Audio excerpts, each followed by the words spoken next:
It's like you're not wanted here. You should go. Even though my brother said mean things to me, my sister-in-law sitting next to me quietly squinted her eyes and smiled, enjoying my surprised face. When I looked at our mother, who I lived with for a long time, she sadly said, "Living with your brother and his wife, who went to a really good university and works at a top company, seems better than living with you, Linda. You always stay inside the house," she said calmly. My mother, sister-in-law, and brother didn't seem to realize how much I've helped with money and worked for our family. Even though it hurt, I said, "Okay, I'll go. Don't ask me for help again," and started packing my things. She watched me and sarcastically said with a smug smile, "Giving up so easily, Linda? But nobody knows who will have a harder time in the future. Ignoring this could cause problems." My name's Linda, and I've done really well with online businesses. My journey here was unexpected. Back in university, I thought I'd end up with a regular job at a typical company, but something changed everything during my second year. My dad got sick and needed someone to take care of him every day. My mom wasn't great at housework, so we hired caregivers. But they couldn't be there all the time, so my mom had to step in. Sometimes she ignored my dad's needs, telling him to wait. I had to help him out whenever this happened. Seeing this made me worry about the future. When I start working, who will take care of my dad? I couldn't rely on my mom alone. So I started looking into ways to make money from home. I studied online business stuff during university, using what I learned in economics. I teamed up with friends who knew about management and economics, and then with others who were good with computers. That's how we started our online business project. We had a nice office where staff could work if they found it hard to concentrate at home, or for new employees to learn the ropes. But personally, I hardly ever went there. My main workspace is at home, where I can be with my dad. I do most of my work there. One day, my dad asked me if I gave up on a full-time job for him, or if it was hard to find one after graduating. It made me emotional, but I explained how I've been running my online business since college. It's doing well, and I can work from home without any problems. My dad was proud of me and grateful for what I do. He said I've become a responsible adult, which meant a lot to me. I'm actually not the only child responsible for taking care of my father. I have an older brother named Tom, who's 2 years older than me. Tom tends to be selfish and doesn't often think about others. He's always been really smart and did great in school. After he graduated from a top university, he easily got a job at a really good company. When we found out about his job, we were surprised but happy for him. We all tried to reach out to congratulate him, but his response wasn't what we expected. He said he was starting a new life in the city and didn't plan to come back home. He wanted us to believe he was doing well on his own. Then he hung up the phone abruptly. Since that day, we couldn't get in touch with Tom at all. He cut off all communication with us, ignoring our calls and messages. Even though our dad had supported him financially through college and living on his own, Tom never seemed grateful and distanced himself from us. Both my dad and I felt shocked and disappointed by his behavior. We started to wonder if our mom was secretly talking to Tom. But even with Dad's health getting worse and needing care every day, Tom's complete silence showed he didn't care about his responsibilities as part of the family. Then one day, we got some unexpected news from Mom. Tom called me out of the blue. He said he's thinking of marrying someone and asked if we could give them a wedding gift. He wants $99,000. Mom told Dad and me about this, looking a bit worried because of our finances. Mom mostly stays home except for her part-time job 3 days a week. She usually spends her salary on lunch and shopping with friends, so she doesn't save much. I was surprised that Mom wanted to give Tom so much money, especially since we hadn't heard from him in a long time. Dad was first calm but then got really mad. Why should we give him all that money when he hasn't even talked to us since he left home? He was upset with Mom, who looked unhappy and glanced at me for support. Mom tried to explain, but think about it, Tom's getting married. I want him to have a good life and maybe even give us grandchildren. It's what parents want. Please understand, she said calmly. The main reason I didn't go for a regular job was because of Mom, so it hurt to hear her say those things. Dad was also upset with Mom. Linda stays home to take care of me because you didn't help enough. I've supported Tom a lot, but he's never thanked me. How can you ask for such a big gift for him? That day, there were loud arguments between Mom and Dad. I listened from the next room, worried about Dad's health. Mom always favored my brother and praised him. but she didn't understand why I stayed home to care for Dad. It made me really sad. After Mom left to go out for dinner, Dad said to me, "Linda, thank you for always being here for me." "It's okay, Dad. I've known for a long time that Mom favors Tom. I'm used to it. I know I've asked a lot of you. I wish I could do more to help you. Dad, you've done so much for me. You've supported my education and always encouraged me. If it wasn't for you, I might not have started my online business." My father's smile brought me some comfort, but I couldn't understand why Mom, who had such a caring father, acted so selfishly. And my brother, who hadn't talked to us for years, suddenly asking for a big wedding gift was hard to swallow. But the most shocking thing happened shortly after. One morning, I found my father wasn't moving. I called an ambulance, but it was too late. He had passed away. Many people came to his funeral to pay their respects, showing how loved he was. Normally, the wife would arrange the funeral, but Mom said she was too busy and left it all to me. She was always on her phone, seeming more concerned about that than about Dad's passing. I felt angry and unsupported. I focused on arranging the funeral to give Dad a proper send-off. Then something surprising happened. My brother showed up at the funeral with a woman in a flashy dress. He was dressed casually, which wasn't right for the occasion. Everyone was shocked, but Mom greeted him with a smile. "I'm glad you're here, Tom. Now your father's inheritance will be ours," Mom boldly stated. The atmosphere in the hall changed completely after Mom's sudden statement. Everyone was shocked and confused. "Honestly, I don't think Linda should expect any inheritance. She's been at home taking care of Dad," Tom said loudly with a hint of sarcasm. I was surprised and sighed deeply. He must have known about our family situation and Dad's help from Mom. But Mom seemed to ignore the fact that I contributed a lot to our family's finances and whether there was actually any inheritance from Dad, who needed care. Dad used to have a good job, but making such comments at a funeral was disrespectful. The funeral felt gloomy and tense. "Should we leave now, Tom? We'll get the inheritance anyway," Mom said, pulling on his arm. As soon as I saw the woman with my brother, I knew she was his wife. She had a similar vibe to Tom, and I figured she must have a personality like his to marry him. I wished they would leave soon. Surprisingly, even Mom seemed to agree with them. "Shall we go get sushi?" she said, and the three of them left. Other relatives were also surprised. Some spoke out in shock, but I suggested, "Let's stay composed for Dad's sake." I kept my irritation to myself and carried on with the funeral. Returning home, I found a messy dining table with 3 boxes of sushi, likely ordered for delivery. From the living room came the sound of voices and laughter. Mom, Tom, and his wife Jessica were having a good time, drinking. "Hey, you're late, Linda. Can you make some snacks and grab more alcohol?" my brother asked. I was shocked by their insensitivity, especially during Dad's funeral. It seemed they didn't realize their behavior was wrong, even with the shocked looks from other relatives.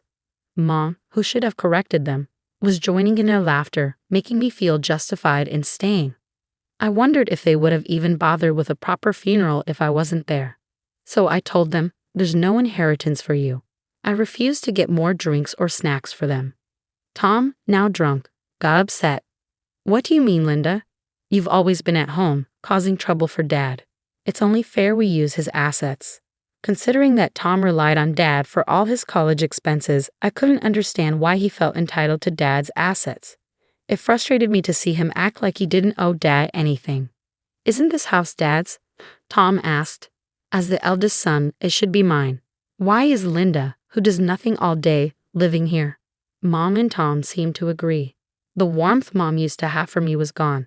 "This house is mine," Tom said firmly. "I want Linda out." His wife didn't seem bothered by this. Mom spoke next. "I feel more comfortable living with my son and his wife, who have done well in life, than with you, Linda." They didn't realize how much I contributed to the house. I felt sad and disappointed. I sighed and decided to speak up. "I'll leave. Please don't ask anything of me anymore." As I packed my things in my room, I heard my sister-in-law mocking me. "She's really poor, don't you think?" They all laughed at me, but I just smiled bitterly to myself. Yes, right now, I might seem like the most miserable one. But there's something they don't know. This house has been legally mine since Dad was alive. He entrusted it to me. Even though Mom still lives here and might say she spent most of her life here, legally, it's mine. However, seeing her cold behavior during Dad's funeral made me think about what to do with the house. I felt tired of our relationship and saw her presence as a burden. Living alone in this big house would be lonely, and maintaining it would be hard, so I decided to sell it. Seeing Mom and my brother's family enjoying my situation without knowing my decision made me feel pity for them. Expecting inheritance from Dad seems ridiculous to me. Before my mom got sick, she had a stable income. But when her health declined, she couldn't work anymore. So she used her savings to hire someone to help her every day. She spent her savings on daily expenses, and even when Dad got sick and needed more care, Mom kept spending like usual, so her savings dwindled. When I realized Dad's savings were gone, I started giving $3,000 each month to help with household expenses. Mom did the housework but wasn't good at managing money. When Mom went shopping, she often bought expensive things impulsively, even if we didn't need them. She didn't pay attention to sales or budgeting. She used the money she earned from her part-time job for her hobbies and fun stuff. She also took more money than needed for daily expenses to enjoy herself. Dad felt bad about it. In the end, the money he saved was spent by Mom. As I prepared to leave the house, I withdrew all the money I had been giving for household expenses. I couldn't bear to let my mom keep using it. The next day, something unexpected happened. "Did you take the household money, Linda?" Mom's voice came through the phone one quiet morning. She sounded surprised and a bit upset. "Mom, what household money?" "Dad's savings. Those were all gone when I checked. Did you forget that you used them up?" I left the ledger on the table. "It shows how you kept taking money from Dad's savings. Dad knew about it too. After his savings ran out, I was the one giving $3,000 every month to support the house." I heard Mom rushing around, probably looking for the ledger I mentioned. Then I heard the living room door open. "Mom, what's going on? Wasn't there supposed to be inheritance after Dad passed? Did you use it all?" My brother sounded angry and disappointed. His wife's voice echoed in the background. "I can't believe this, Mom. Did you really call us back home expecting us to support you financially? That's really harsh." "No, that's not what I meant." It was clear Mom had called them back because of the inheritance. Hearing this, I knew they wouldn't trust her anymore. "We left our stable jobs to come here, expecting to get Dad's inheritance. How are we supposed to live now?" "What, Tom? I didn't know you made such a big decision." This was all news to me too. My brother used to have a good job, but I wasn't really bothered by their decision because it didn't affect me directly. "And what about the $2,700 you've been getting every month?" My brother asked. "Mom, you kept saying Linda wasn't working, right?" Mom suddenly looked at me with shock and guilt. "What? Linda? What's going on?" she asked. I smiled a little and said, "You should look into remote work. These days, you can have a job without leaving home." I never told them about my successful online business. I knew if they knew, they'd start relying on me. Worse, they might interfere with my business. "Please come back. Let's be a family again." Mom's voice was small, as if she hadn't blamed me at all.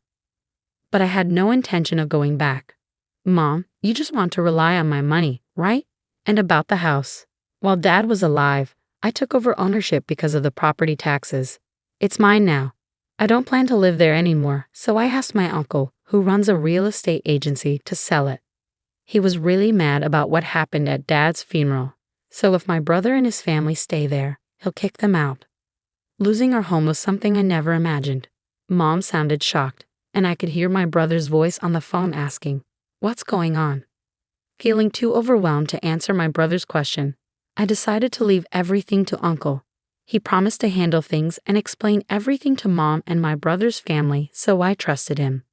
"Goodbye. I'm cutting ties with you and Mom. I won't be using this phone anymore. Farewell." With that, I ended the call. I imagined their surprise and felt a brief sadness. It would be hard for them to find me. I had plans to move abroad, a dream I never shared, not even with Dad. I always wanted to live in a warm, tropical country with a diverse culture. When Mom and my brother's family asked me to leave the house after Dad died, I saw it as the perfect chance to make my dream come true. After being evicted from the house, I immediately started packing and searching for a place abroad. I wanted somewhere quiet near the beach, so I focused on finding the perfect spot. Now I'm living alone in a short-term rental apartment close to the city center with good transportation links, which is great for getting ready for my move abroad. With my brother, his wife, and mom busy looking for a new place to live after the eviction, they probably haven't had time to think about me. By the time I heard they were cramped in a small apartment, taking up part-time jobs to get by, I was already settling into my new life abroad. My uncle hired a detective agency to discreetly monitor them. They found out my family was struggling financially, still spending beyond their means and even borrowing money from risky lenders. If things continue like this, they might face even more trouble with debt collectors. I've cut ties with them and avoided getting involved. It's unlikely I'll ever see them again after everything that's happened. So there's this moment where Jessica suddenly realizes something about her sister. She thinks her sister is kind of sad and unlucky, and then she gets this idea. What's the idea?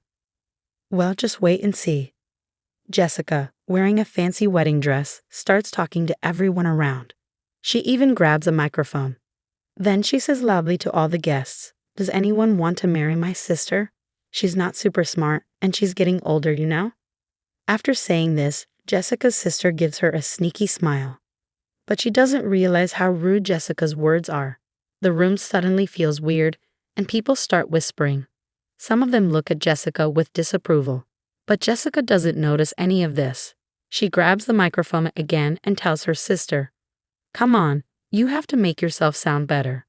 There are lots of good-looking doctors here. Don't you get what you've done wrong?" Suddenly, something big happened. A woman named Emily Nichols, who's 29 years old and works a regular job, spoke up. She's not particularly striking in looks, just ordinary. But she has one interesting thing about her. She became a lawyer after finishing middle school. Emily has a sister named Jessica, who's 2 years younger. Jessica is pretty and outgoing, so their family always favored her. Emily, unlike Jessica, isn't noticed much. She's just average in looks and style. Plus, she's not very charming, so she didn't get much love from her family or relatives. At home, she felt ignored and often got treated coldly. She couldn't compete with Jessica's natural charm, which got all the attention from their parents. Instead of love, Emily got harsh treatment. I tried really hard in school, hoping my family would notice me even just a little bit.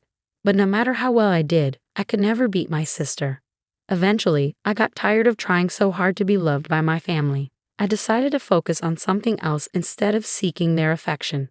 I threw myself into studying, telling myself I'd find my own value.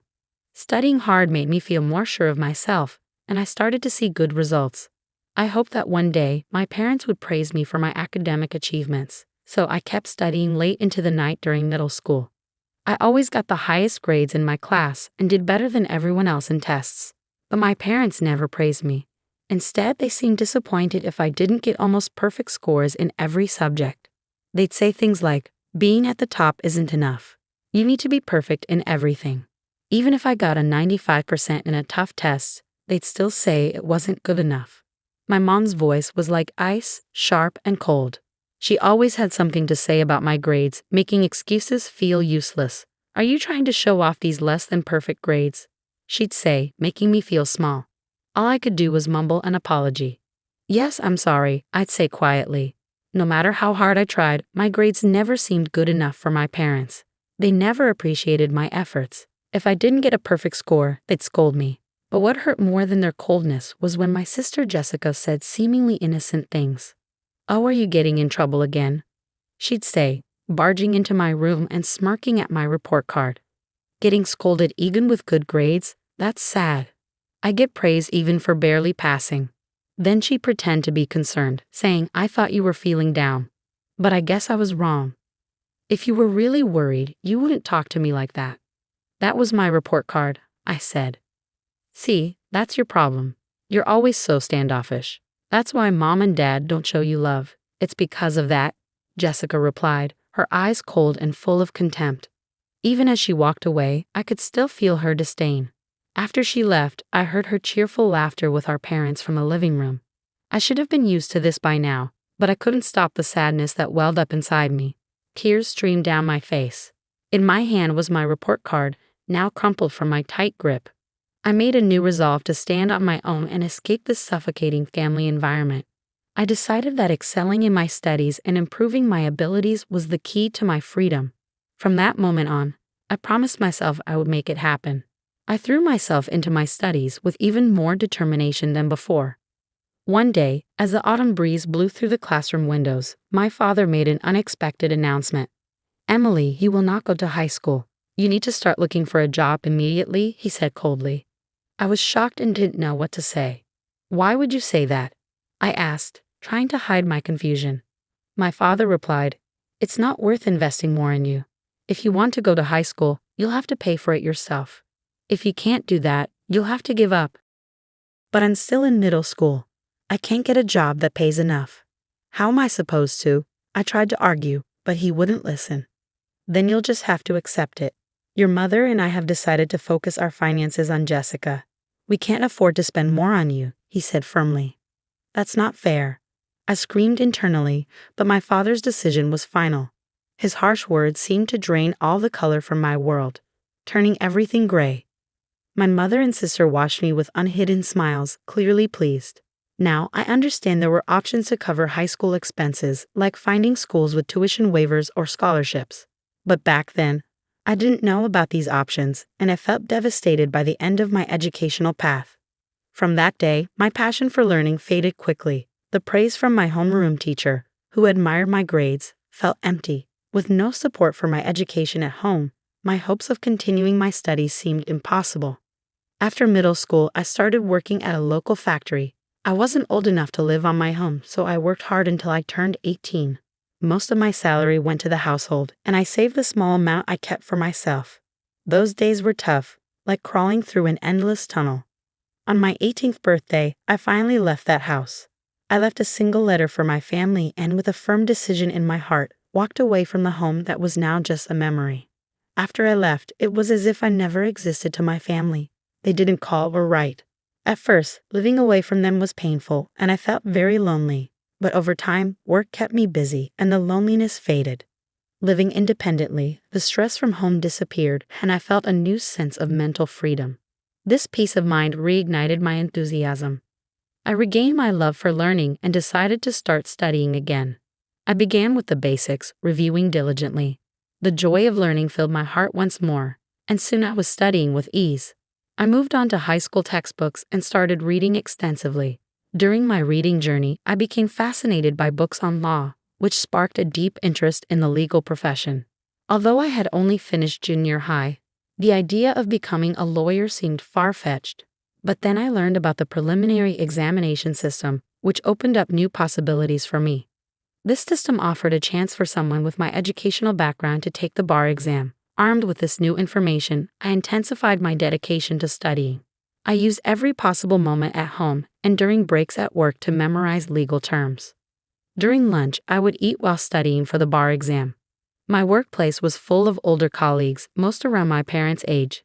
They noticed my efforts and came together to support me. At the age of 23, I passed the bar exam. After that, I left my long-term job at the factory and got a position at a top law firm. After about 4 years of training there, I opened my own law practice. Now, I am a legal consultant for a hospital and I feel content. Yet sometimes, I wonder how my parents would react if they knew I became a lawyer. I think about whether I would finally meet their expectations. Despite this, I have not shared anything with them. In my heart, I believe I will continue not to reach out to them. However, an unexpected reunion with my family came sooner than I anticipated. One evening after work, I came home to find a message on my phone from my younger sister Jessica saying she was getting married. "Jessica is getting married," I murmured to myself. My sister, now 27, was engaged to a doctor. The notification said her wedding was next month, and they wanted me to attend. Despite the long period of estrangement from Jessica and my parents, I hesitated to meet them. But as a family member, I couldn't ignore the significant event. So I replied that I would attend. My sister quickly responded with the exact date and location of the ceremony. Her message ended with, "Don't forget the wedding gift," which made me smile wryly. It seemed Jessica was more interested in the gift than in wholeheartedly welcoming me. I decided to use the wedding as an opportunity to reunite with the family and then part ways again. On the day of Jessica's wedding, I, Donna, carefully chose a blue dress and headed to the venue. After completing the entrance formalities, I took my seat in a family area where my father and mother were already seated. "You have some nerve showing up here," You must be doing well for yourself with the meager earnings from the factory, my father said coldly. Indeed, you're right. Introducing someone like her as family does not do us any credit as parents, my mother added disdainfully. Jessica shouldn't have invited someone like you, my father continued. I told them exactly that, but they insisted on receiving the celebration money regardless, my mother said quietly, right in front of me. They continued their conversation without hesitation, ignoring my presence. This was my reality. I had a faint hope that sharing my side of the story might bridge the gap between my family and me, but it was quickly shattered. Both my father and mother avoided talking to me completely. In the silence, I glanced around the venue and noticed some familiar faces on the groom's side. Haven't I seen that person somewhere before? I wondered, feeling a sense of déjà vu. As I tried to remember, I looked up the groom's name, and my suspicion turned into certainty. The connection I had anticipated became clear, and I couldn't entirely hide my surprise. It felt like a twist of fate. However, I decided to keep my emotions in check and quietly participate in the ceremony. As the program proceeded, the bride and groom made a glamorous entrance, followed by his team.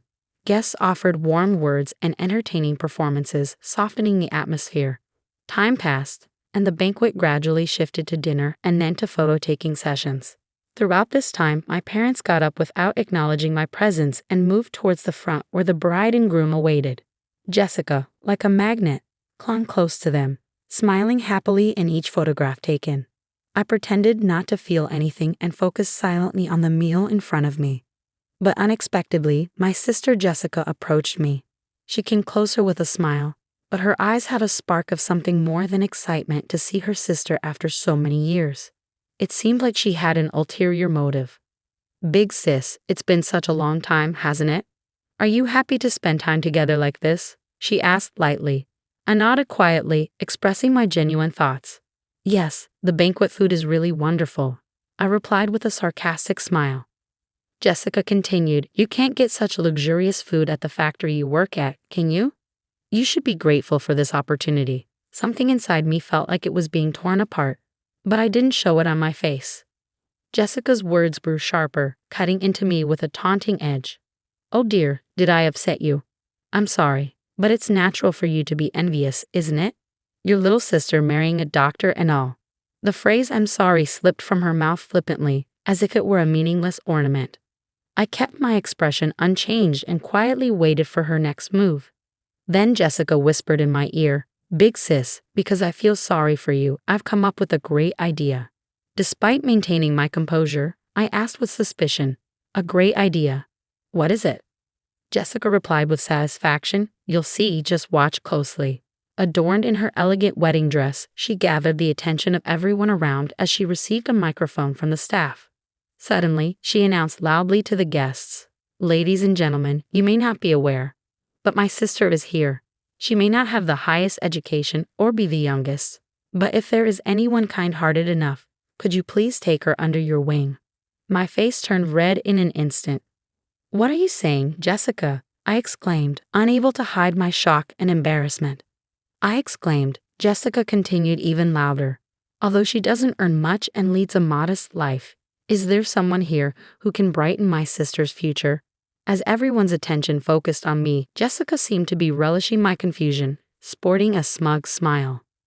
Then, something unbelievable happened. Jessica's disrespectful behavior escalated, and shockingly, even our usually gentle parents joined in. Please treat her kindly. Their careless comment was the last straw for me. Rage surged inside me. How far will they go to satisfy their desire to ridicule someone? Especially at a moment of happiness? I couldn't believe it. But it was time for them to face reality. As the atmosphere in the venue shifted and murmurs grew, Jessica, unaware she was once again the center of attention, cheerfully took the microphone, calling out, Emily, look, there are so many doctors gathered here. It's your chance. I remained silent, but my solemn gaze conveyed a strong will. This is the end for you, I thought. Jessica, confused, could only respond with, heh. I approached her calmly, saying, You'll understand soon just how terrible your actions have been. As Jessica tried to make an excuse, the groom suddenly raised his voice to address the venue. Wait, please. Why are you leaving your seats? His voice captivated everyone.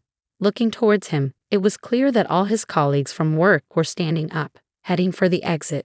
Even as the groom tried to stop them, a dignified man who seemed to be the hospital director spoke to him firmly. The recent remarks of the bride were so unpleasant that I'm in disbelief. I apologize, but we can no longer stay here. We will take our leave now. The groom rushed to stop the hospital director, offering to take responsibility for Jessica's words and actions. Please wait, I admit her words were inappropriate. I'll speak to her directly and ensure she undergoes a serious change in awareness. However, the hospital director explained the seriousness of the situation and revealed information about me that the groom was unaware of. The problem isn't just that. Do you know what kind of person her sister is? The groom, confused, admitted he knew nothing about me. Eh? No, I only met her sister for the first time today, and all I've heard was that she worked in a factory after graduating from middle school. The hospital director couldn't hide his irritation at the groom's ignorance. Don't be ridiculous. Her sister is a respected lawyer and also serves as the legal advisor to our hospital. The groom was shocked to learn this, indicating he had no idea I was the hospital's legal advisor. The lawyer is our hospital's advisor. Not only the groom but also my sister, parents, and other guests were left speechless. I was contracted as the legal advisor to that hospital, which was where my sister's future husband worked. The reason the groom looked familiar was because I had seen him several times at hospital events. Other guests likely realized this too when they saw me. My sister's inappropriate comments only made things worse, prompting the hospital director to openly express his outrage. Although the groom himself is a member of the hospital's medical staff and has no direct relation to me, to the hospital director and other staff, the legal advisor is of significant importance. The groom's face turned even redder, and he stepped toward his sister, raising his voice in reproach. What on earth is this? Because of your carelessness, my reputation is now tarnished. The groom reproached Jessica, his tone filled with indignation. Jessica stumbled over her words for a moment, then defended herself like a bewildered child. It's not like that. I truly had no idea that my sister was in such a prestigious position. Growing more indignant, the groom continued to chastise Jessica for her ignorance. Ignorance is no excuse. And how can you speak so lightly and disrespectfully of your own sister? As a human being, your behavior is at the very bottom. You've truly lost sight of what's valuable. Desperately trying to elicit some understanding, Jessica pleaded, "Wait a minute, listen. I have a good reason." However, the groom, unwilling to hear her explanation, declared decisively, "The withdrawal from the marriage itself. I have no interest in hearing your excuses. Our marriage discussion ends here." Shocked by his words, Jessica collapsed on the spot as if her soul had left her, her complexion turning deathly pale. Then, in a fit of anger, the groom and the guests disappeared from the wedding hall. As I was about to leave, I heard a desperate cry from my sister behind me. "Please help me, Emily." But I didn't let her cries sway me. Confronting her with a stern tone, I said, "Help you say? Why should I do such a thing for you? The situation you're in now is the result of your own actions. Trying to get a laugh with a joke that mocks others and then playing the victim when it fails is pathetic. I can't accept it." Jessica, confused and anxious, pleaded, "Why are you being so harsh?" "If you had known about my success as a lawyer," I replied calmly but firmly, "why didn't you bother to contact me? In fact, I was planning to end our relationship after this wedding, but seeing your unfortunate end, I'm somewhat satisfied. You must be disappointed that your engagement to a doctor has been called off. Well, you better work hard to find your next prospect." With those words, I left the venue with dignity. From afar, I could hear the critical voices of my sister and parents.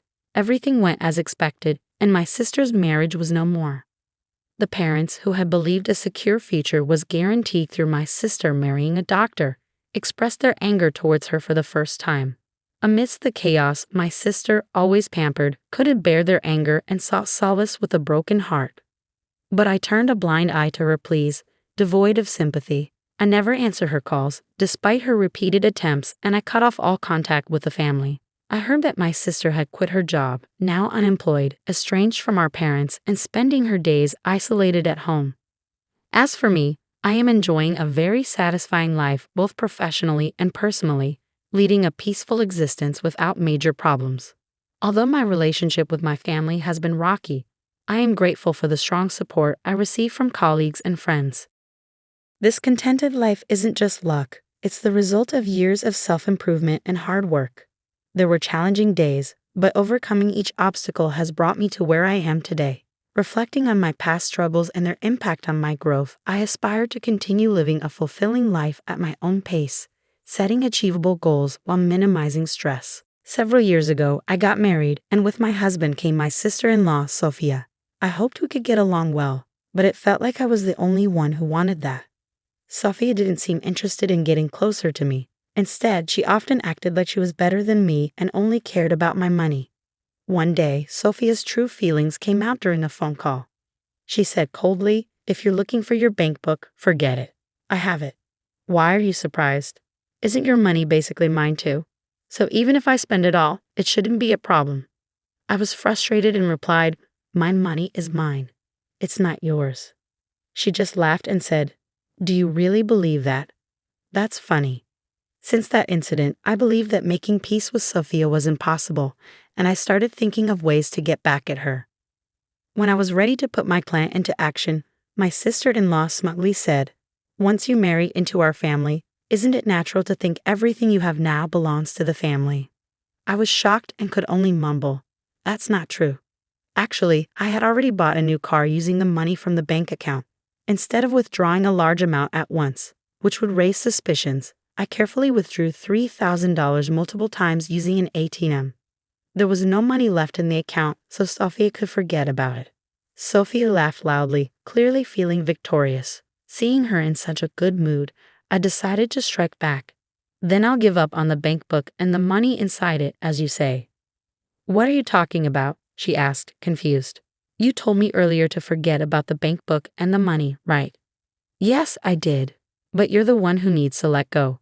Can you guess why?" "Isn't it obvious? The bank book is in your name.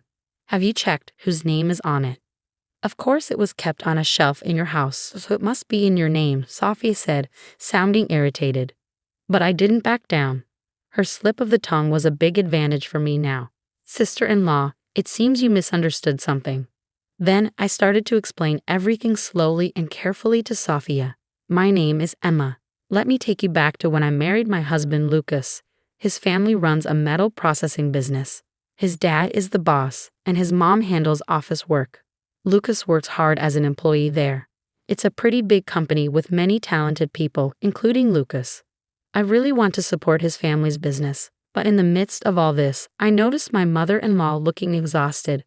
I started to wonder if the office workload was overwhelming her.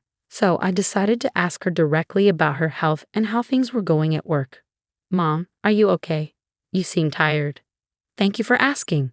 Actually, 2 of our office staff recently quit, so I've been handling most of the work by myself," she replied. "Wow, that sounds really tough, managing everything alone," I exclaimed, surprised by the workload. As my mother-in-law explained in detail, I learned that the 2 staff members had left because they got married, and finding new people to hire was proving difficult. There also wasn't a clear plan for hiring new staff. So I decided to offer a suggestion. "I have experience in administrative work. If there's any way I can help, even a little bit, I'd be happy to support." My mother-in-law's face lit up. "That would be incredibly helpful. And don't worry, we'll make sure to compensate you fairly. Thank you so much in advance." After that conversation, I started playing a more active role in my father-in-law's company. My experience in administration came in handy, and my father-in-law was grateful for my help. My husband, Lucas, was always looking out for me. He made sure I wasn't feeling too stressed balancing work and household chores. "You only have to help until we hire a new clerk. I don't want you to overwork yourself," Lucas said one day. "Thank you, Lucas, but I get along well with your mom, and compared to my previous job, the environment here is much better. So I don't plan on quitting anytime soon," I replied. Lucas respected my decision. Then, one day, my mother-in-law suddenly exclaimed, "Oh, I completely forgot to go to the post office." "That's worrying. Would you like me to go for you?" I offered kindly, and a smile brightened her face. "No need, Emma. I was planning to do some shopping anyway, so I'll go," she said, rushing off. In the short time she was gone, it felt almost planned when my sister-in-law showed up at the office. "Hey, Emma, Long time no see. Sophia's voice sounded friendly. Sophia, did you need something? Actually, I was just passing by and thought I'd say hi, Sophia said with a sweet smile. I've heard rumors that she's currently working in a restaurant since she doesn't have a full-time job. But I didn't know the details about her current situation. As I was considering asking Sophia about it, she suddenly turned to me. Emma, I'm curious. Are you getting paid for working here? Yes, I do get paid for the administrative work I do, but it's not a lot. I initially wanted to help out without any payment, considering my role in the family. However, my father-in-law suggested that officially hiring me and paying a salary would be better for tax and management reasons, so I went along with it. But the salary I receive is just the minimum for someone new in an admin role, so it's not much.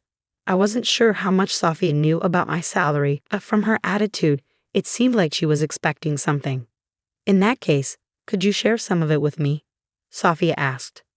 Surprised, I asked, do you mean borrow money? That's not what I meant. I want you to give me part of your salary, Sophia demanded. Give you part of my salary? I don't understand. Why would I do that?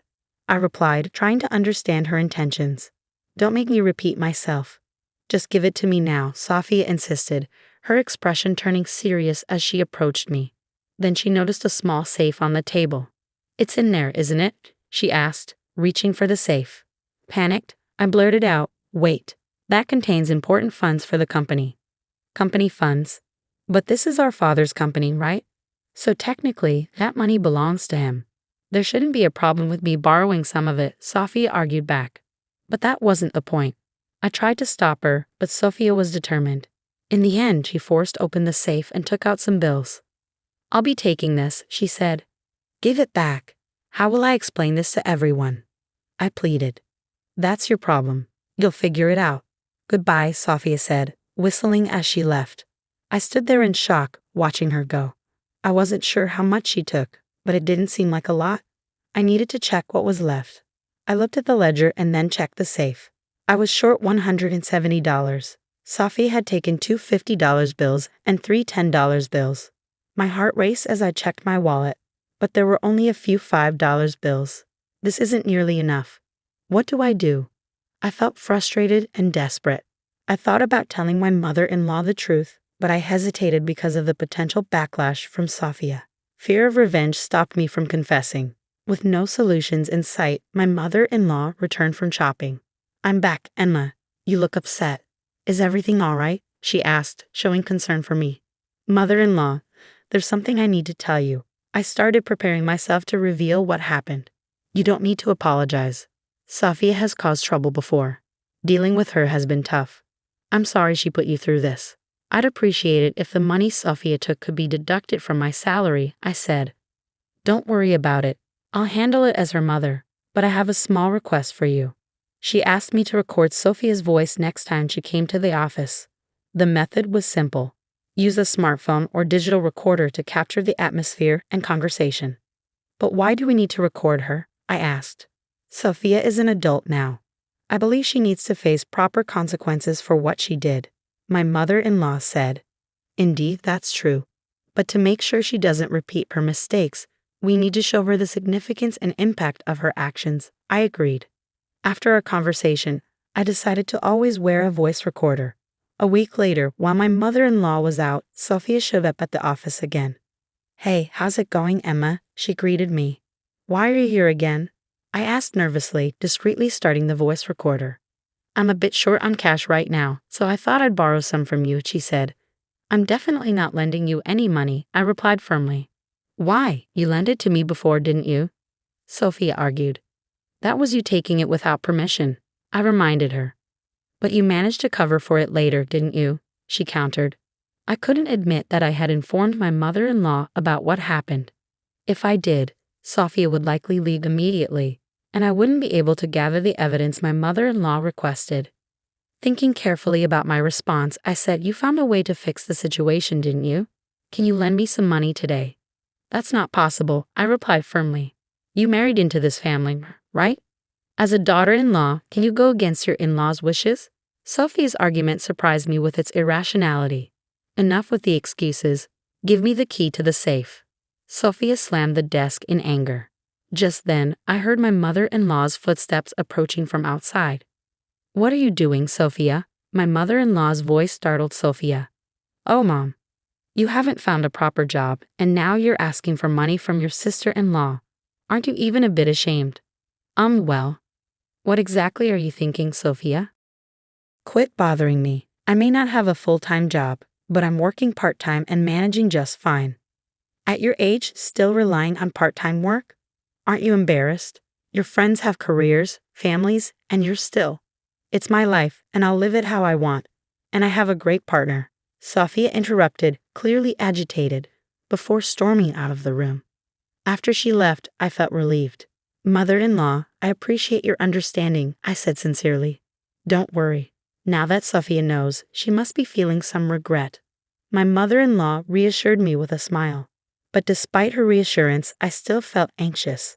I was worried that Sophia might return with more demands. One day, when I visited my mother-in-law's house, she showed me a piece of paper. "I got an invitation to Sophia's wedding recently," she said. It was indeed a wedding invitation. The groom's name was Leo. I didn't recognize the name, but my mother-in-law seemed to know him and looked somewhat worried. "Leo is actually the son of the factory manager," she explained. "Huh, he's the factory manager's son. That's unexpected," I said. The factory manager was someone my father-in-law had worked closely with and highly respected. "Is the factory manager discussing anything specific about his son's marriage?" I asked. Well, it turns out the factory manager had no idea about the marriage and was genuinely surprised when we told him, my mother-in-law explained. "I see. Well, since it's already happened, I suppose we should accept it with a congratulatory spirit. There's no point in opposing it now," my mother-in-law said, her expression already accepting the situation.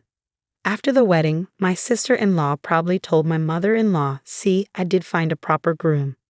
"Congratulations, Sophia," my mother-in-law said with a smile. "Are you relieved now? More importantly, what are your plans for your new life together? What's your plan for the future?" When my mother-in-law asked this with a serious expression, my sister-in-law seemed to be at a loss for words. "Have you decided on a new place to live yet?"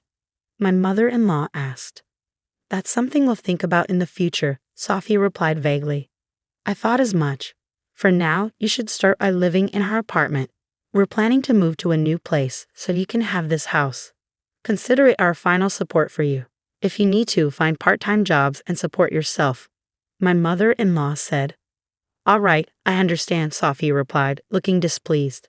I was surprised by her attitude. She should have been grateful for the house she received.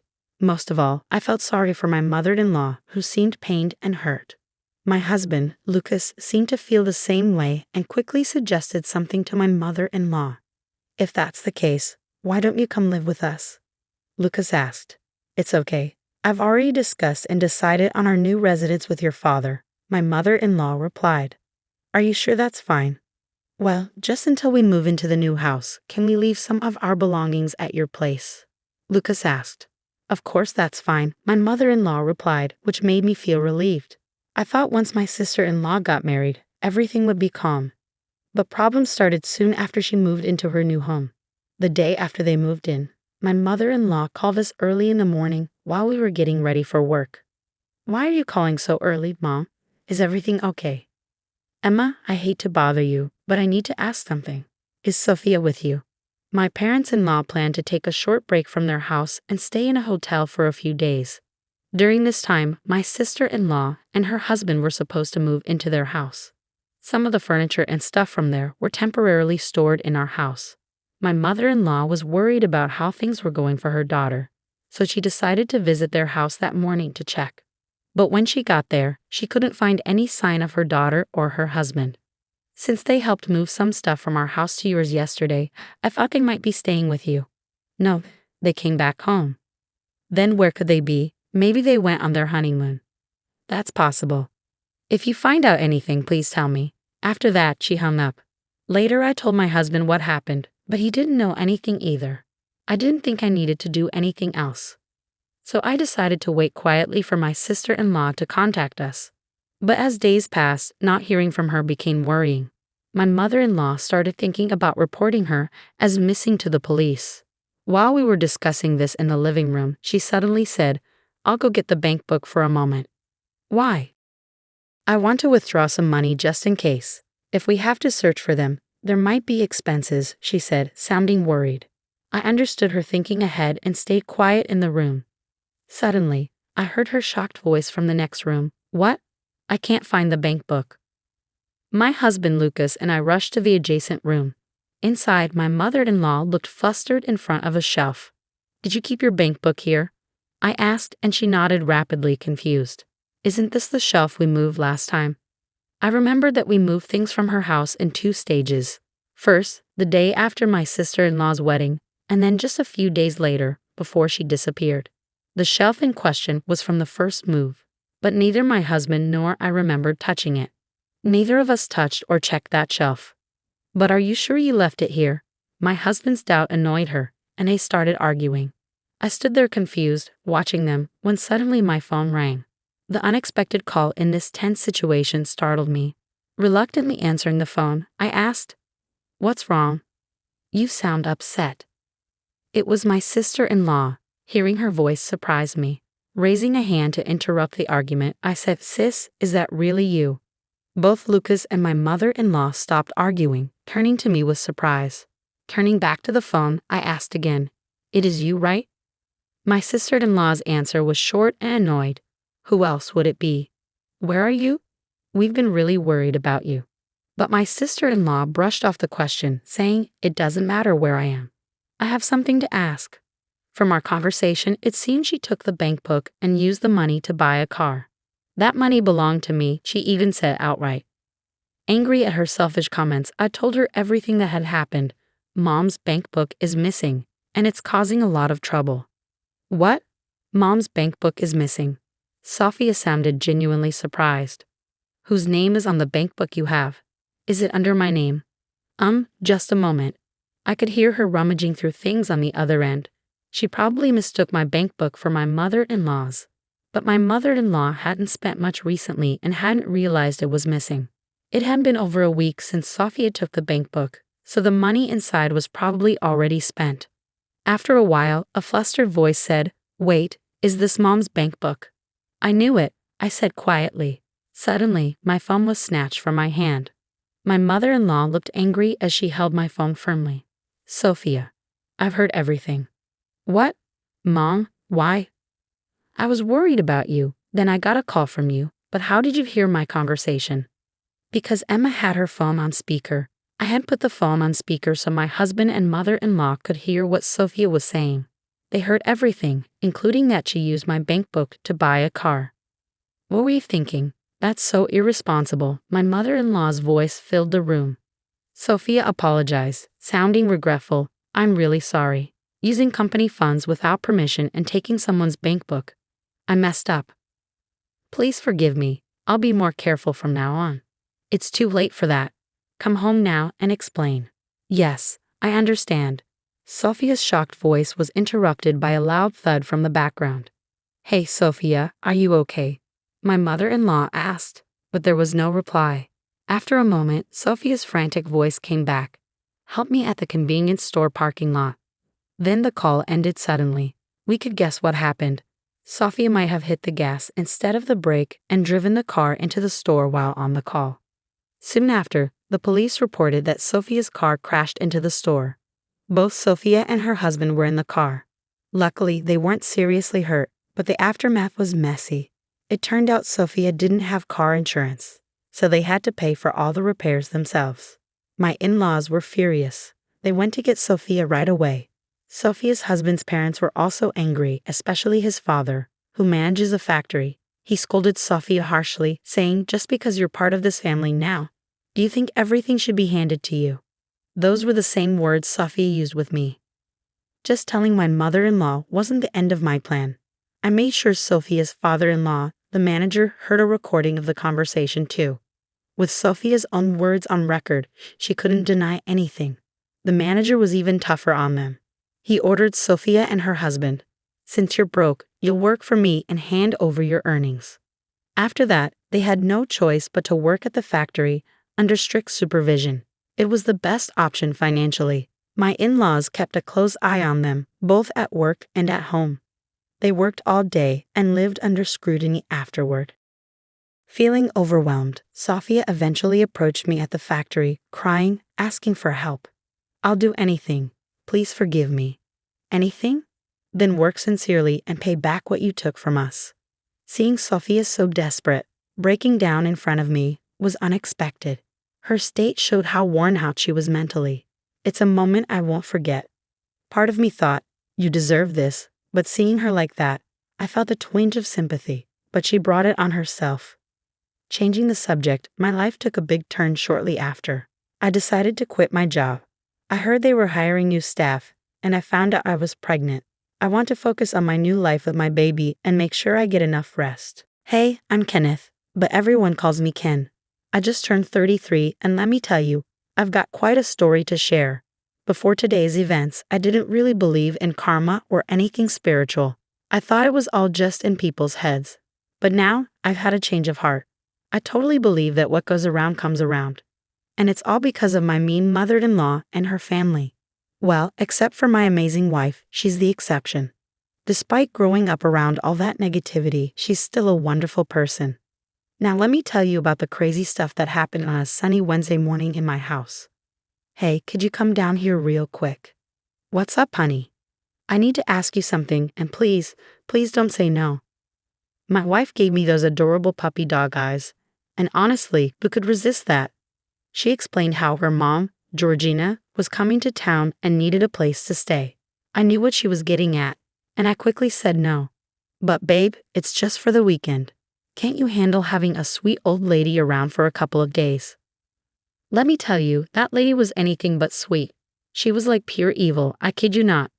Dealing with her was like living in a horror movie. I often wonder how my wife turned out so kind despite having such a nightmare for a mother. As I started explaining why I couldn't handle having Georgina around and suggested she stay in a hotel, Kimberly started looking really sad. And like I said, I can't resist her sad face. She's got me wrapped around her finger. So reluctantly, I agreed. Kimberly was over the moon, thanking me like crazy. "Since you're being so good about this, I'll make sure she behaves too. Don't worry. Hopefully you won't even have to see each other. It'll all be smooth sailing, I promise."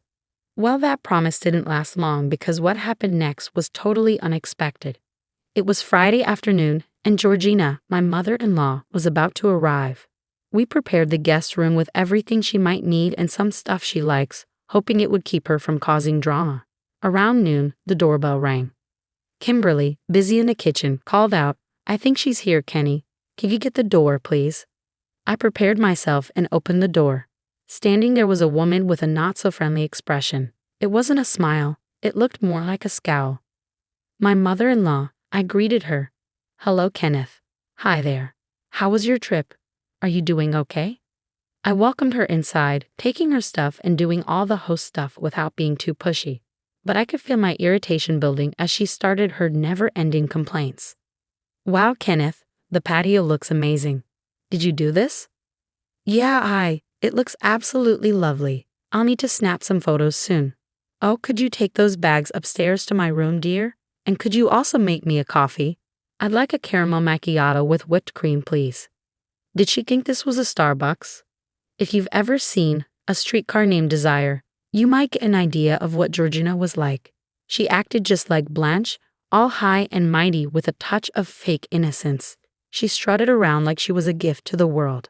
I can't stand that kind of arrogance, especially when she's being rude. Just then, Kimberly came out of the kitchen to greet her mom. "You look stunning." "Oh, come on, Kimberly, do I? You're just saying that." "Well, you do look great. It's this new diet I'm on. You should try it. You could use it, sweetheart. But not this weekend. This weekend is for relaxing. That's why I ordered my caramel macchiato. Speaking of which, Kenneth, when's my coffee going to be ready? I'm thirsty. I need something to drink right now. I might faint." See what I have to deal with. After enjoying a delicious lunch prepared by my wonderful wife, I had to quickly Google how to make a caramel macchiato. Georgina made it her mission to point out every little flaw in the meal, followed by a quick, "It's fine. Don't worry too much" to soften the blow. but she made sure to remind us to be extra careful next time to avoid making those silly mistakes, as she called them. She seemed to enjoy talking down to us, and while I could handle it, I could see it was getting to Kimberly. I mean, how could she not be bothered? That was her mom, after all, and Kimberly didn't have a mean bone in her body. I couldn't say the same for myself, though. I'm the type who likes to get revenge when I can. Later in the afternoon, Georgina went on and on about how much she loved the house. Well, she had a unique way of expressing her love for it. Sure, my time in Bora Bora was nice, but Zanzibar was even better. The scenery was stunning and the people were lovely. This vacation won't be as fancy as those, but it's still a vacation. Maybe it'll humble me a bit, since I've been to so many fancy places. It'll be a nice change of pace, I guess. I'll be honest, I zoned out of the conversation many times, and whenever I checked back in, it was still going on. Georgina had a way of making things drag on longer than they needed to. Anyway, we spent the afternoon chatting, mostly Kimberly and Georgina. I was just there, like a decoration, making sure Kimberly was comfortable. Every now and then, I'd chime in to make it seem like I was paying attention. Around 4 p.m. that evening, things started to get a bit weird. You know, Kimberly, I've been complimenting your house ever since I got here, and I have to say, it's stunning. Thanks, Mom. We've been working hard to make it nice, and Kenny and I spent a lot of time getting ready for your visit. It's so good that I can't keep this beauty to myself. What do you mean, Mom? What are you saying? Well, you know, on my trips to places like Cancun, Fiji, or India, I always bring along some friends or family. I don't like traveling alone, especially as I'm getting older. It's become a bit of a tradition for me to have companions like Ursula or Justine. Oh, that sounds nice. How are they? It's been a while since we talked. Funny you ask, because they're actually on their way here now. You can catch up with them yourself. Kimberly nearly chokes on her coffee at this unexpected news. I would have done a spit take too if I had anything in my mouth, because I was shocked at what she just said. But I kept my cool and managed to say, Kim, let's go to the kitchen, now. We headed to the kitchen to talk about this bombshell. Please tell me she's joking, babe. I don't think she's joking, but you only told me she was coming. We only prepped for one person. I'm just as surprised as you are, babe. I didn't know anything until now, just like you. I started pacing in the kitchen. So what do? I guess we'll have to tell her we only prepped for one person, and maybe we can put the girls up in a hotel. They can come over during the day to hang out with Mom. I sighed in frustration. This was also inconvenient, wasn't it? Note the sarcasm. As much as I cared about Ursula and Justine, my aunt-in-law and sister-in-law, I wasn't keen on entertaining them all weekend. They were a bit like their mother, not as bad, but having them all around would be chaotic. We argued about it until Georgina herself showed up in the kitchen. What's the problem? I think it's a nice idea to have other family members join us for the weekend. She started pouting, and strangely, it had the same effect on Kimberly as Kimberly's pouting had on me. When she wanted to, Georgina could get her way with those puppy dog eyes. I guess Kimberly inherited that skill from her mom. Oh no, Mom, please don't be upset. It was a nice thought, but we just can't handle this sudden change, especially on such short notice. Kenny and I were thinking of putting Ursula and Justine up in a nearby hotel, and they can come over during the day. Angeline is also coming with them. So you want 4 extra people in the house? I'm sorry, Georgina, but that's not going to work. Oh, Kenny dear, don't be such a stick in the mud. Jolene has to come. She hasn't been part of the tradition, and she really wants to join in. Plus, she's your younger sister-in-law. We have to make room for her. And honestly, you're not even considered part of our real family, so it makes sense for you to leave and for the girls to stay. It's just for a couple of days after all. Mom, how can you say that? Kenny is our real family. Is he though? You're putting him above your actual sisters. That's not what I meant, Mom. The main issue is space. We're worried there won't be enough room for everyone.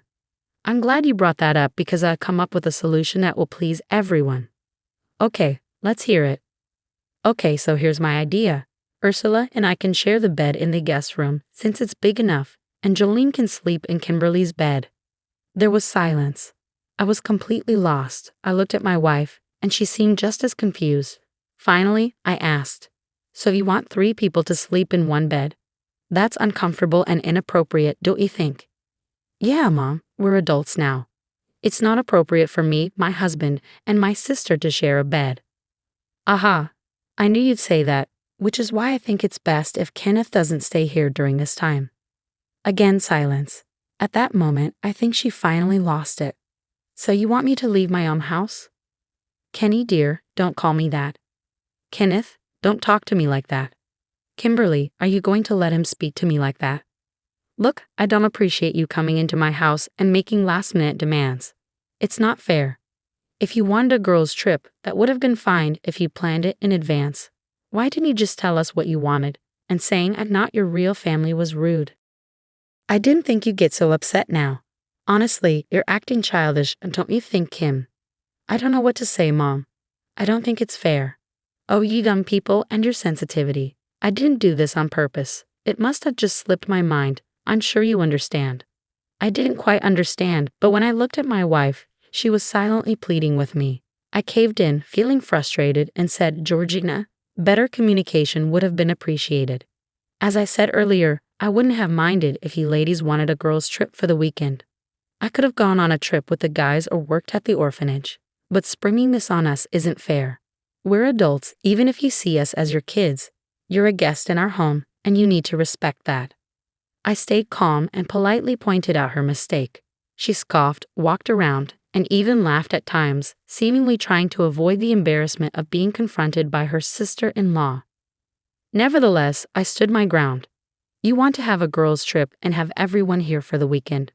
Fine, you want me out of the house. That's fine too, but I'll be back after the weekend. With that, I kissed my wife on the cheek and headed to our room. Kimberly tried to reason with her mother, telling her that what she did wasn't okay and that she seriously upset me. But Georgina just laughed it off, treating me like I was overreacting. I packed some clothes in a duffel bag and left. I booked a hotel room online and headed there, but not before stopping by the orphanage where I regularly volunteered. As I mentioned before, the orphanage is called Open Arms, and I love working there. But dealing with unruly and disobedient toddlers, children, and teenagers is no easy task. As I spent the evening playing and helping out the children, I couldn't shake off the thought of how to get back at Georgina. I'm not evil, or at least I don't think I am. But I do believe in teaching people a lesson when they deserve it. I guess that's why I'm good at my job. I had a good connection with the kids, showing them both love and discipline so they wouldn't take advantage of me. We got along well, to the point where some of them could tell something was bothering me. Ken, is everything okay? One of them asked. Yeah, everything's fine, I said, apologizing for losing my cool. I explained the situation to him in simple terms. He was just a kid, after all. But surprisingly, he understood and even sympathized with me. With all due respect, Ken, your mother-in-law is crazy. Tell me about it, I replied. You've got to get back at her somehow, just to teach her a lesson, right? But how? We thought about it for a while, but I couldn't come up with anything. Then Maverick said something that changed everything. We could help. What do you mean? We could help. If you take a handful of us kids and bring us to your house, we could ruin her weekend. I thought about it, and then it clicked. Maverick, true to his name, was an evil genius. It was a perfect plan. The kids would get a fun weekend away, and I could get back at my mother-in-law for disrespecting me. We made plans like two evil geniuses plotting world domination and waited until the next day to put our revenge into action. The next day, Saturday, went like this. Kimberly answered the doorbell and was surprised to see Maverick and a few other kids.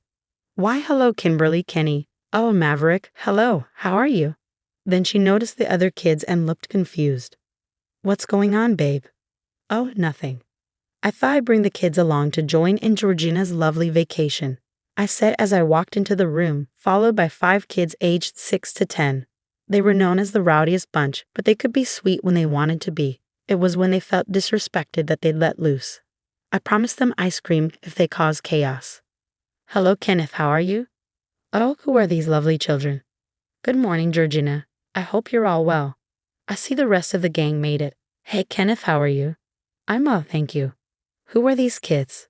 Oh, these children. They're from the orphanage. Yes, we can see that. But why are they here? Good question. Maverick, would you like to answer that?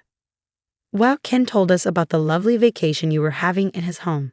And we've never been on a vacation, so he invited us over to join in. The in-laws, who were sipping mimosas and eating croissants in the living area, gasped in horror and shared looks of disbelief. Some of the kids started grabbing food from the table: bacon, pancakes, orange juice, causing chaos. Georgina stood up and pulled me aside. What's the meaning of this? Just as Maverick said, I wanted the kids to have their own little vacation. I'm sure you wouldn't mind. How can you bring all these kids into the house? This is too much, and someone named Maverick is bound to cause trouble. This was supposed to be a relaxing weekend for me and the girls, you know this. Oh well, I'm sure you wouldn't mind. It's only for a couple of days after all. Listen, I know you're upset.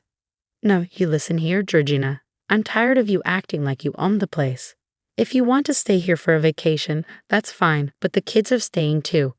They deserve to enjoy just as much as you do. So maybe next time you'll remember it's not nice to inconvenience others. And with that, I didn't give her a chance to respond. I walked back into the living room to see the chaos unfold. The little girl, don't you dare touch that. That's an expensive designer bag. Stop it. You little troublemakers are causing chaos. Is this what vacations are normally like? Because if so, count me out. The ladies were being harassed by the unruly children, causing chaos. You might wonder how Kimberly felt. She was in the corner snickering. She found it funny too. You might also wonder how I felt watching my house get torn apart. It was worth it to see the looks on my in-laws' faces. I didn't mind cleaning up. Maverick promised they'd help. I just wanted to witness the chaos as the prim older ladies dealt with the chaotic children. Well, everything seems in order. I'll be on my way. I'll pick up the kids tomorrow or Monday. Cheerio. And with that, I left, laughing in my hotel room. I called Kimberly and told her the kids weren't meant to bother her, just the snobby ladies. If she needed a break, she could stay with me. That day was one of the best of my life. Hello, my name is Madison, and I'm 34 years old. When I was growing up, my biggest dream was to be a journalist or work with magazines. I loved writing and was good at keeping up with trends. So it wasn't surprising that I decided to study journalism and media in college. After I graduated, I worked for several companies, but none of them were the big famous ones. I didn't mind because I was doing what I had always dreamed of. Eventually, I got a job at a pretty big company and felt like I had finally made it. A few years after I graduated college, when I was about 28, I met my husband, Scott. Scott's family was pretty wealthy and had their own business.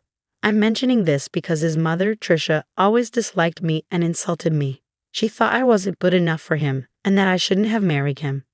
Scott and I dated for about 3 years before we decided to get married. As I mentioned, Scott's mom, Tricia, didn't like me. She always put me down and made fun of me for working at a magazine and having a journalism degree.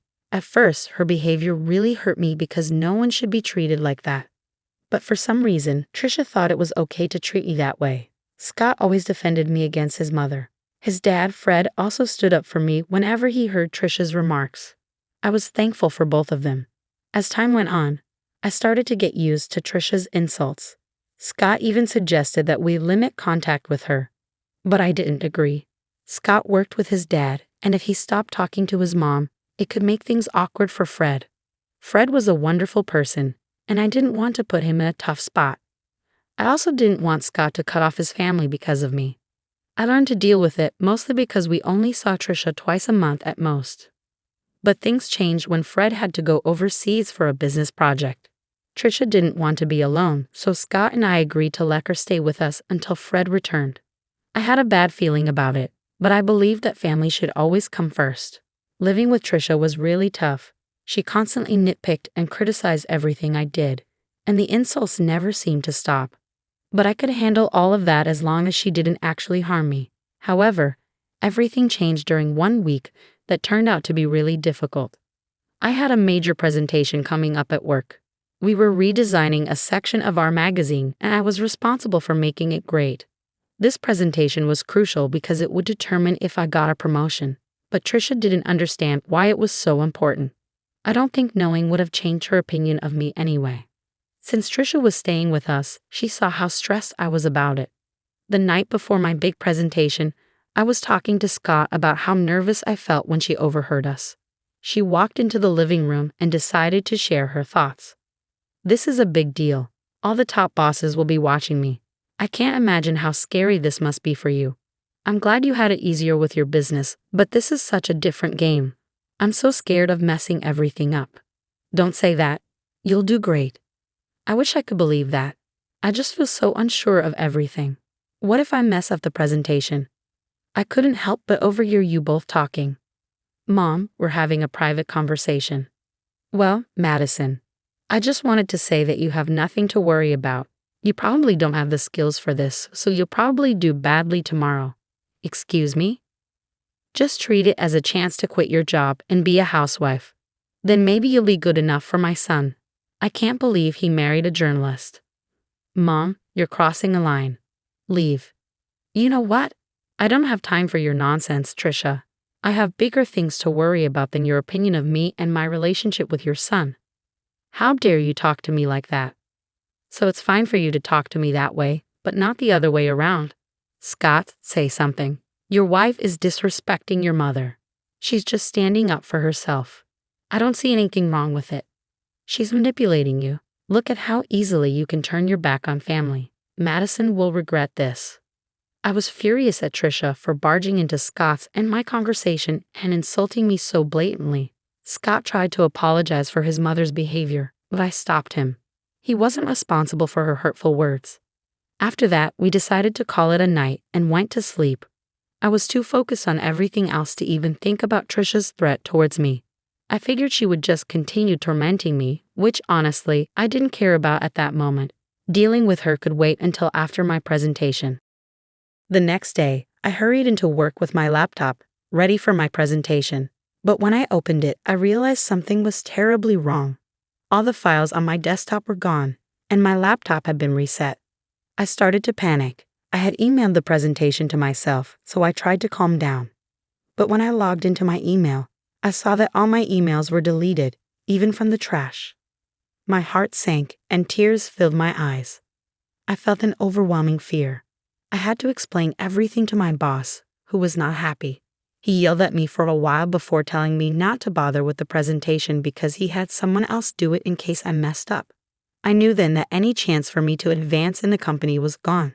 I couldn't believe this was happening. I rushed home in tears. Scott hadn't left for work yet, and when he saw me, he took the day off to be with me. He held me as I cried, and when I calmed down a bit, he asked me what happened. What's wrong, honey? Did the presentation not go well? There was no presentation, at least not one that I gave. Huh? What do you mean? You put so much effort into preparing for it. You hardly slept those past few days because you were working so hard. I know, but when I got there, I opened my laptop and found out that everything had been deleted. What? How did that happen? I don't know. It was really embarrassing and humiliating to have to explain it to my boss. Wait, did you not back it up somewhere else? Yeah, I emailed it to myself, but even my inbox and trash were emptied. Oh my God, I'm so sorry this happened. What did your boss say? He yelled at me a lot, called me unprofessional and lazy. He had someone else do the presentation. But you still have your job, right? Yeah, but I'm stuck in this position. I can't move up or get promoted. I'm done here. Don't worry, honey. You'll find a better job. I'll be here for you through it all. Just keep working here until you're ready to leave. Yeah, I'll give my notice now. I can't believe I worked so hard for this, and just when I was close, it slipped away. I felt really down after that. I take pride in doing well on my projects, so what happened was really tough for me. It was traumatic, to say the least. I wasn't given any more important work at my job. I held off on quitting, but after another week, I knew it was time. I handed in my notice and waited for my time to be up. Through it all, Trisha seemed strangely happy. She saw me crying once and made remarks about how she knew I would fail. At first, I was mad at her, but then I started thinking about her behavior. Maybe she was happy because she thought I would finally become a housewife, or maybe she was happy because she had something to do with my career falling apart. I can't quite explain it, but I had this gut feeling that Trisha had something to do with my laptop troubles. I wanted to talk to Scott about it, but I needed evidence first. So I decided to set up a hidden camera in the office to catch Trisha in the act. I ordered a camera disguised as a smoke detector and installed it on the ceiling. I connected it to my phone and got ready to implement my plan. The next step was to somehow let Trisha know about my upcoming presentation. That wasn't too hard. I just paced around the office looking worried. Scott was still at work, unaware of what I was doing. Trisha noticed my anxious behavior and asked what was going on. "What's wrong? Are you stressed about another project?" "I need to tell someone. Since you asked, I've been given another chance to present my work, and it could lead to a raise." "Oh, really?" "Yeah, and I'm really nervous because this is my last chance to get things right, and I have to do it well." "Why aren't you telling Scott? Is it because you're embarrassed about your job?" "No, it's because I don't want to disappoint him again. Just keep it between us, okay? I'm not promising anything, but it'll be interesting to see what happens tomorrow." "Why do you always want me to fail?" "I just think you'd be better off as a housewife.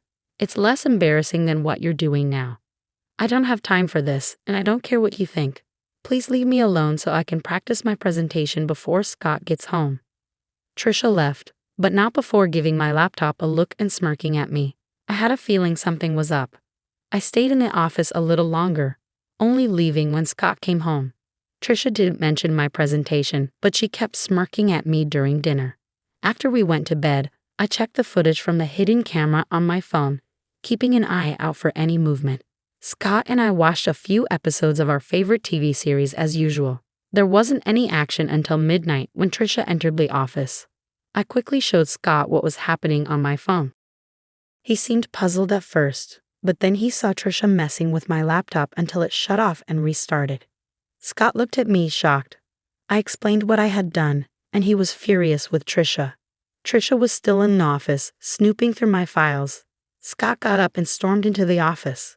He flung the door open, and Trisha looked startled when she saw him. Scott tried to stay calm and asked her what she was doing. "What are you doing in here, Mom?" "Oh, nothing." "Really? Then why is Madison's laptop still open? Are you accusing me of going through her stuff?" "I think you did more than that, Mom. Firstly, I came in here because I thought this room needed tidying up. And secondly, you know your wife isn't forgetful. She wouldn't leave her laptop open. You wanted to clean the office at midnight, and don't talk about Madison like that. Don't talk to me like that. I'm still your mother." "Yeah, my mother who loves to hurt and sabotage my wife." "What are you saying?" "We caught you on camera resetting Madison's laptop. You were spying on me?" "No, we just wanted to make sure that what happened to Madison wouldn't happen again." "That's disgusting. How could you film me without my consent?" "I didn't put cameras in your room. I put one in my office, and you went in there without my permission. And even if it was wrong, it's nothing compared to what you did to Madison. I want you out of our house tomorrow." "But I'll be all alone," Trisha protested. "I don't care. I don't want to talk to you." The next morning, Trisha tried to delay things by helping with breakfast and washing dishes, but Scott wasn't having it. As soon as she finished, Scott came down with her bags and told her he'd packed for her and ordered her an Uber. Trisha pleaded with him to let her stay, even crying, which was unusual for her as she usually made others cry. Scott ignored her and went to our room. Trisha turned to me and started yelling, blaming me for setting her up. I told her if anyone should be yelling, it's me. She's lucky I haven't shared the footage with her friends and family. If they knew what she did to me, she'd lose them all. That shut her up pretty quickly. After Trisha left, I felt a weight lifted off my shoulders. Though I was still upset about my job situation, I knew I could bounce back and do even better. Scott was my biggest support throughout everything. Once my notice period ended, I took some time off to rest and figure out my next steps. Over the next few months, I took courses in different areas of my field. I knew if I focused on a specific niche and found the right job, I could achieve a lot more. I didn't want to expose Trisha, but after years of her putting me down, I wanted to show her what I was capable of. I wanted to reach heights even she hadn't seen. With Scott's help, I got recommendations in various places. Being wealthy also meant having many connections, which was a huge advantage. With my experience and Scott's support, I landed the role of chief editor at a major magazine known worldwide. The work was tough, but it was worth it. Somewhere along the journey to becoming chief editor, I forgot about my desire to show Trisha what I was capable of. In fact, we hadn't had any contact with her during those months. I knew Scott still spoke with his father because they worked together, but Scott hadn't heard much from or about his mother. His father, Fred, said she was upset with us about something but wouldn't say what. At least Trisha took my warning seriously. But I knew I have to see her eventually, and it turned out my company was throwing a huge party with lots of big names invited, including Trisha and Fred. Scott and I dressed our best because, for the first time, we were both important figures. When we arrived, Trisha and Fred spotted us and waved us over. We greeted them, and Trisha gave me a once-over before smirking. "Look at you trying to fit in," she sneered. "Trisha, ignore her, Madison. You look lovely, as always," Fred said kindly. "Thanks, Fred. How have you been?" "Yeah, how's unemployment treating you?" Trisha interjected. "Wait, you're unemployed?" Fred asked, surprised. "Oh yeah, she messed up at her job, and they let her go. I've always said she's not good enough for our son." "Look at her, she can't even keep a job," Trisha mocked. "That's enough, Mom," Scott said sternly. "Stop siding with her. It's bad enough having to see her everywhere. We wouldn't have to if you just left her like I said," Trisha insisted. "Okay, that's enough. Either you stop talking or I'm leaving," Scott warned. "But Madison, sweetie, if you need a job, let me know. It would be great to work with you," Fred offered sincerely. "That's really kind of you, Fred, but I can't accept the offer," I replied. "Of course not. I told you she's lazy and incompetent," Trisha muttered. Just then, my name was called, and people started cheering. I looked towards the small stage, and the CEO was there, waving and motioning for me to come up. I turned to Fred and Trisha, excusing myself. Fred looked amused, but Trisha seemed confused and angry. The CEO gave a speech, praising my work in the company and my ability to innovate and bring new ideas to the magazine. The audience cheered loudly, asking for a speech. I thanked Scott for his support and all my colleagues who helped make the magazine what it is. I ended by thanking a one person who doubted me because their negativity pushed me to be better. As I walked off the stage, everyone stopped me to congratulate me and ask about the unnamed critic, but I kept that to myself. I made my way over to the table where Fred, Trisha, and Scott were seated. Scott hugged me tightly, congratulating me, and Fred stood up to hug me too. Trisha glared at me. "Oh, Madison, this is amazing. I can see why you wouldn't want to work with us," Fred said. "Thanks, Fred. Although I'll admit, if you'd offered me the job about 6 months ago, I might have taken it." "You should have. At least then you'd be paid more," Trisha snorted. "Paid more? I could never put a price on this," Fred replied. "Right, she's not worth all that money," Trisha scoffed. "No, I mean I couldn't match what she's earning right now." "What do you mean?" Trisha asked, confused. "Do you want me to tell her, Madison? It might come off as boasting if I say it," Fred offered. "Madison makes at least 5 times more than I do in her current position," Fred revealed. "Here? How? Oh yeah, she must be making way more than Scott or I could ever imagine," Trisha exclaimed. "That can't be right. You must be mistaken," Trisha insisted. "He's not mistaken, Mom. I really did mean it when I thanked you. You've been nothing but a bully to me, and I hope seeing me more successful than anyone in your family stings. Anyway, I have other people to talk to. Excuse us, Trisha. Fred, feel free to join us anytime." "Goodbye," I said as Scott and I left a stunned Trisha at the table. Fred laughed and raised his drink to me as Scott and I walked away. I'd never felt more alive and satisfied. It was an incredible accomplishment, and I'm grateful to Scott for his support. Thanks for listening.